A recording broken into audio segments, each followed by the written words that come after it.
Kembali di Kompas Siang, saudara hampir 11 jam diperiksa polisi, Firly Bahuri tidak ditahan. Di KPK, Dewan Pengawas KPK memutuskan Firly terbukti secara sah dan meyakinkan telah melanggar kode etik. Firly dijatuhi sanksi berat dan diminta mundur dari jabatannya sebagai Ketua KPK. Hampir 11 jam diperiksa polisi, Firly Bahuri tidak ditahan.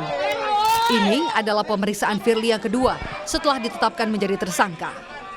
Pemeriksaan Firly kemarin merupakan penjadwalan ulang karena pada 21 Desember lalu Firly tidak hadir. Tak sepatah kata pun keluar dari mulut Firly. Usai diperiksa polisi, ia hanya diam dan tergesa-gesa masuk ke dalam mobil. Polisi mengatakan di antara materi pemeriksaan adalah soal aset dan harta kekayaan Firly yang tidak ia masukkan ke dalam LHKPN. Tak hanya miliknya, polisi juga meminta klarifikasi Firly terkait harta benda milik istri, anak, dan keluarganya. Terkait dengan harta benda tersangka serta keluarga terkait adanya aset lain atau harta benda yang tidak dilaporkan dalam LHKPN. Di antaranya aset yang berlokasi yaitu di wilayah Yogyakarta, yaitu daerah Bantul dan Sleman, kemudian juga Sukabumi, Bogor, Bekasi, dan Jakarta. Keyakinan Firly tak akan ditahan sudah disampaikan kuasa hukumnya pada Rabu pagi saat Firly mulai pemeriksaan di Bareskrim. Kuasa hukum Firly mengklaim penyidik tidak akan menahan Firly karena Firly kooperatif hadir di pemeriksaan. Itu kan kooperatif. Jadi nggak ditahan nih? Optimis nggak ditahan? Enggak, kita kooperatif. Semua permintaan penyidik kita penuhi, kecuali kita tidak kooperatif. Kalaupun kita tidak bisa memenuhi panggilan kemarin, kan ada alasan yang kita sampaikan secara tertulis dan ya itu dalam KUHP. Boleh saja kan? Di hari yang sama, Dewan Pengawas KPK menjatuhkan sanksi berat kepada Firly Bahuri. Firly diminta untuk mengajukan pengunduran diri sebagai pimpinan KPK. Dalam putusannya, Firly terbukti secara sah dan meyakinkan melakukan pelanggaran kode etik dan kode etik perilaku dengan melakukan hubungan langsung dan tidak langsung dengan Syahrul Yassin Limpo yang perkaranya sedang ditangani KPK.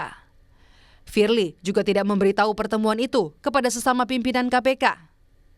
Di putusan itu, Dewan Pengawas mengatakan tidak ada hal yang meringankan untuk Firly Bahuri. Sebaliknya, hal yang memberatkan untuk Firly, selain tidak kooperatif dalam pemeriksaan, Firly juga sudah pernah dijatuhi sanksi etik.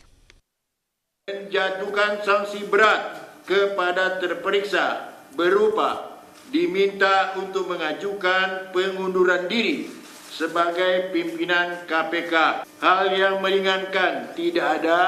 Hal yang memberatkan, terperiksa tidak mengakui perbuatannya, terperiksa tidak hadir dalam persidangan kode etik dan kode perilaku tanpa alasan yang sah, meskipun telah dipanggil secara sah dan patut, serta terdapat kesan berusaha memperlambat jalannya persidangan.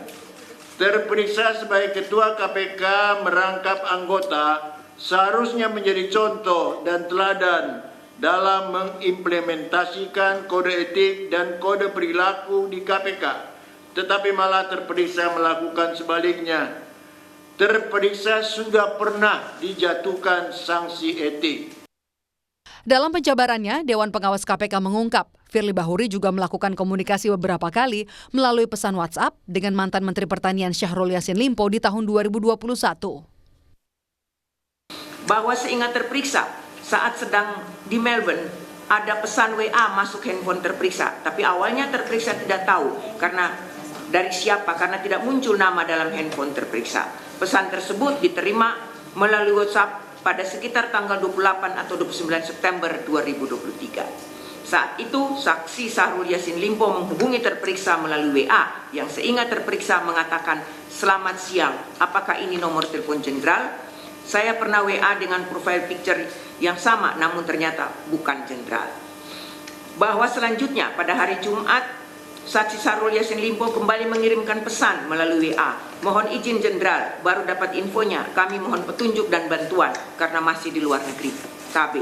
Dan Periksa jawab, saya lagi cuti karena menghadiri wisuda anak saya di Monas. Dan saya akan kembali 2 Oktober 2023. Kemudian pesan tersebut terperiksa hapus. Meski telah terbukti melanggar kode etik dan perilaku, sanksi yang diterima Firly hanya diminta mengundurkan diri dan bukan dipecat. Hal ini membuat Koordinator Masyarakat Anti Korupsi Boyamin Saiman tak puas dengan putusan Dewas KPK.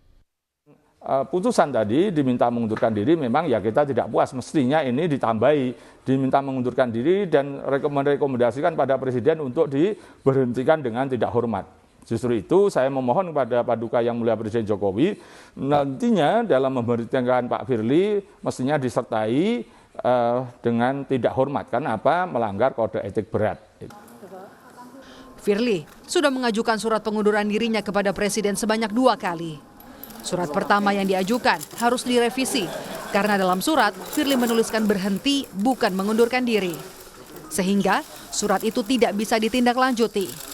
Firly pun kembali mengirimkan revisi suratnya pada Presiden 23 Desember kemarin. Keterlibatan Ketua Lembaga Anti Rasuah terkait perkara korupsi memang tak bisa dianggap pelanggaran sepele. Apalagi selain pelanggaran etik, saat ini Firly masih diperiksa penyidik Polda Metro Jaya sebagai tersangka dalam kasus dugaan pemerasan terhadap mantan Menteri Pertanian Syahrul Yassin Limpo. Tim Liputan, Kompas TV.